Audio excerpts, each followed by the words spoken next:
Another good work day. One of our better practices so far this year, which I think says something for the way these guys are focused in.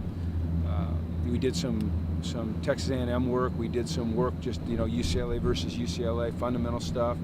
But once again, their focus and their energy and their attention to detail was very, very good. So I sound like a broken record, I know, but I think we're on the right track. And I just appreciate the way they're working. I really do. I appreciate their attitude. I appreciate the way they're competing against each other and supporting each other. So it's fun to be a part of right now. The penalties have been an issue and a focus for you. How would you assess how you guys have progressed there? I know it may be hard to tell out here. I think it is hard to tell until you get in a game. We've had the officials in, I think, 4 times now, and I've asked them to call it extremely tight. I said, let's go overboard. Anything that's even close, let's be very ticky-tack. And we haven't had a lot of flags when the officials have been here. And considering, that every play is 11 UCLA versus 11 UCLA, so you got double the number of opportunities for a penalty on a play in practice, it's been really good. So, but I think the proof will come throughout the season. And there's some penalties that are going to happen in the game of football, and then there's ones that you need to make sure that you hone in on and avoid. The red zone penalties have been an Achilles heel for us. We have to make sure that we're doing a better job there. Some of the aggressive penalties, sometimes they happen. That doesn't mean you say it's okay, but you just have to kind of classify what type of penalty it is and why it happened. Always address it and understand that sometimes they're going to happen, but you don't accept it. I know players have talked about Trevor in recent weeks.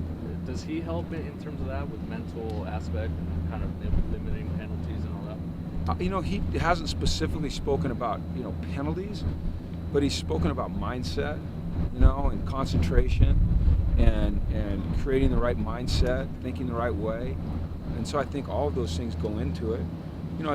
It's focus and it's attention to detail, and it's, when you're tired and you're worn out, you've got, a great player across from you in a very challenging situation. It's being able to maintain that focus to come off at the right time or not false start, or it's technique, it's moving your feet and getting your body in position so you don't have to reach out and grab. It's things like that.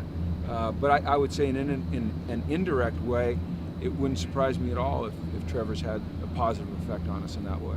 Has there been any separation among the top 3 running backs, or do you feel like they're all still? No, but there never will be. You can ask me that all year, and I'm going to tell you the same answer all year. They're all 3 starters. There is no separation. They all 3 have things that they do very, very well as individuals, and we're going to use them all. And we're going to use Brandon Stevens, and we're going to use Jalen Starks as well. So don't be surprised when you see 5 different running backs being used during this season. And I can't tell you that that one's going to play more than the other, or that you'll be able to recognize or rhyme or reason for each guy playing. But we'll cater what they do to their specialty, and I'm excited about all 3 of them. It's fun to have. It's fun to not worry about who's in there, whether it's Soso or Bolu or Nate or even Jalen and Brandon. Now, I just kind of feel confident about the group. It's a good feeling. They all equal with blocking? No. I mean, guys like Jalen, Brandon, he hasn't done a lot of it. High school guys, when they're great running backs in high school, the coach typically doesn't have them block. They give them the ball.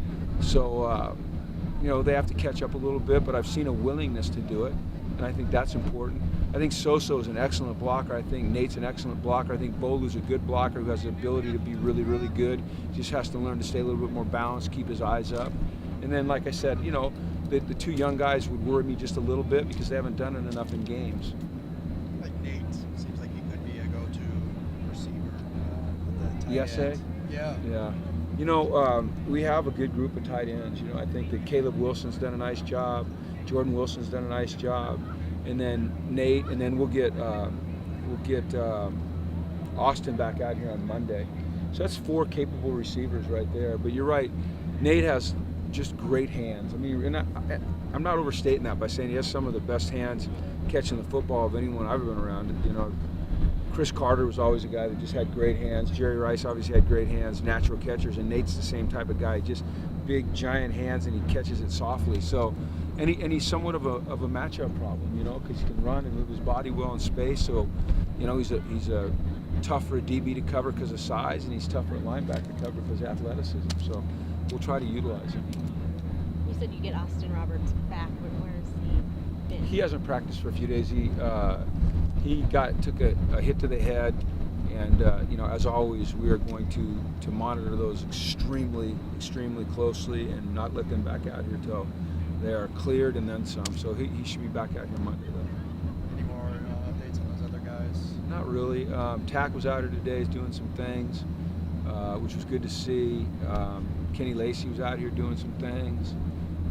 Dion had a little bit of a setback yesterday, to be quite frank with you. He came out here, he did some work, looked at him at one play, said, "You okay?" And he said, "Yes." Then a second later he goes, "Not really." So we got him out of there quickly.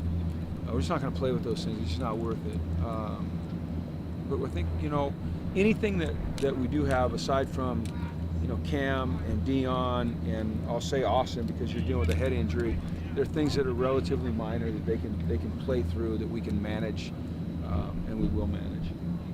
Like the offense got to wear game uniforms today. Was there any significance to that? Yeah, there is. Tomorrow the defense will wear them. So it's a new cut for us. We went away from the Tech Fit jerseys. They're sharp looking. It's a different fabric. The pants are different. The fabric on the stripes on the pants different. The fabric on the shoulder stripes, which is a complete shoulder stripe, I'm finally able to say. We had game helmets on and game shoes for a lot of them. Just want them to wear the uniform. We need to be able to make any alterations that need to be made, before it gets too late. So today the offense wore them.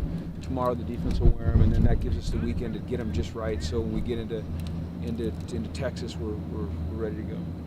What problems does A&M present? Well, like on the field, off the field, in the environment, you name it, lots, lots. Well, I think a couple things. I think, as everyone knows, it's an incredibly difficult environment to go into and play. I mean, I think they've had as many as 110,000 people in that stadium. I think that's a record, and they'll have well over 100.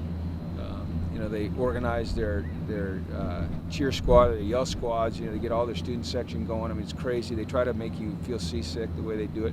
They actually practice the night before. They bring I think like 20,000 students in, and they practice the cheers, which is really awesome. I mean, what an environment.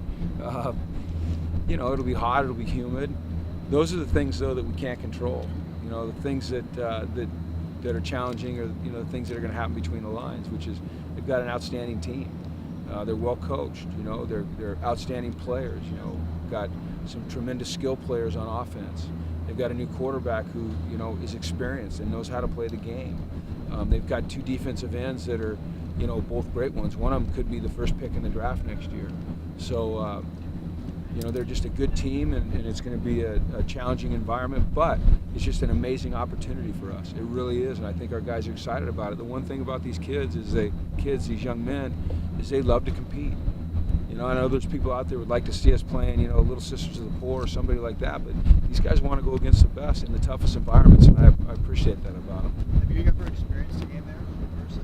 No, but I played at LSU, played in some pretty big games. It's a pretty big stadium. So the important thing is for all of us, for myself, for our players, is that you have the capability to block out everything that's happening around you and just focus on what's happening on the field. We've been good at that. We've been a good road team. We talk about it a lot. We play music. We try to create problems, and distractions during practice so that we're ready to go on game day.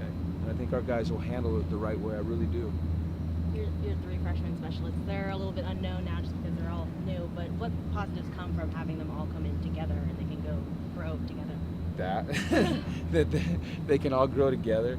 I think there's a camaraderie amongst them, and I think that they're all really good players, very talented players. It'll be interesting. It'll be fun. I'm excited to see how they react next Saturday.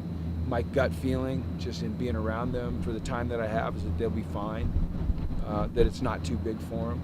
And you just try to simplify. You say, listen, just you've been snapping the ball since you're a little kid, or punting it since you're a little kid, or kicking it since you're a little kid.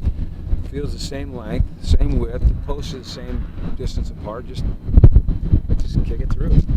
Just punt it, or just snap it. So try not to make it too big for them. Okay?